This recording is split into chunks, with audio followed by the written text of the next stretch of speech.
سازمان عفو بین‌الملل در گزارشنامه خود آید به سرنوشت وکیلان دفاع در تاجیکستان گفته است مدافعین حقوق به هنگام اجرای مسئولیت‌های کسبی خود گاه‌ها اذیت و آزار، محاکمه و زندانی می‌شوند.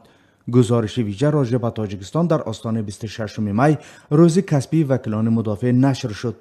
ولی مقامات مسئول حکومت تاجیکستان ارزیابی‌های این سازمان را قبول ندارند و آن را یک مطلب غرضناک می‌نامند. در گزارش سازمان عفو بین‌الملل با نام به هنگام انجام وظیفه آزار، محاکمه و زندانی کردن وکیلان مدافع در تاجیکستان آمده است که در چند سال اخیر مقامات تاجیک تامین امنیت و ثبات در کشور را بالاتر از مراعات حقوق بشر گذاشته‌اند. گزارش حاکی است که اکثر وکیلان دفاع که از حقوق مخالفان سیاسی حمایت کرده اند مورد تعقیب قرار گرفته و زندانی شدند یا از ترس تهدید به آنها یا اهل خانوادهشان اجباراً تاجیکستان را ترک کرده اند. مؤلفان گزارش میگویند مرافعه دادگاه نفرانی که بازداشت و محاکمه شدند پشت درهای بسته صورت گرفته، خود آنها به مدت‌های طولانی روانه زندان شدند. عفو بین‌الملل تعقیب حقوقشناسان را دارای انگیزه‌های سیاسی نامیده و گفته است که آنها به هنگام ادای وظیفه کسبی خود بازداشت و محکوم شده اند. این همه را مؤلفان گزارش یک نوع هشدار به دیگر حقوقشناسان می‌دانند. در گزارش سازمان عفو بین‌الملل از سرنوشت وکیلان محکوم شده به 25 و 21 سال زندان بزرگ مهریاروف و نورالدین محکموف و وکیل مستقل معظم قادری و یاد شده است که مجبور شده است در پی فشار دست از حمایت یاروف برداشته و تاجیکستان را ترک کند.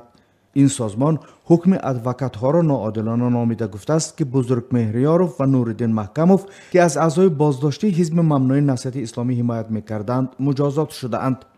ظریف علیزاده امبودسمن یا وکالتدار حقوق بشر تاجیکستان ضمن صحبت با رادیو آزادی روز 24 می به حادیه سازمان عفو بین‌الملل درباره وضع ادوکات‌های کشور را غرضناک خوانده گفت: نسبت بعضی ادوکات‌های نو وارد شدن و با سیاست پیوست کرده شدن، توبیش سیاست داده شدن، از جمله تاکید کرده شدن که اونها برای اون که وکیل دفاع بعضی قوای اپوزیسیون بودن اونها رو به جوابداری جنایتی کشیدن. اینطور نیست، چون که در کدکس جنایتی ما اونها برای جنایت‌های مشخص از جمله برای قلابی، برای بعضی فعالیت‌های اکستریمیستی اونها جوابدار شدن. ولی برخی از حقوقشناسان مستقل برداشت‌های عفو بین‌الملل از شرایط کار ادوکات‌ها در تاجیکستان را درست و واقعی ارزیابی می‌کنند.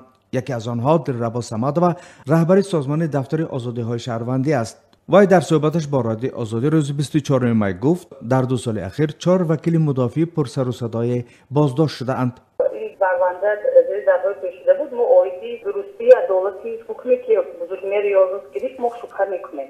وابسته به پرونده شهرت قدرت فهمیده گفتنی هستند که پس از آنکه این پرونده جنایتی وابسته به کارمندان مبارزه با فساد آغاز کرده شده، لیکن از وقتی ما یگان نقطه نظری رسمی از طرف این مقامات وارد نخواندیم نگرفتیم تا چه درجه معلوماتی که در وسایل اخباری عامه پخش شدن درست هستند گفته نمیتونیم.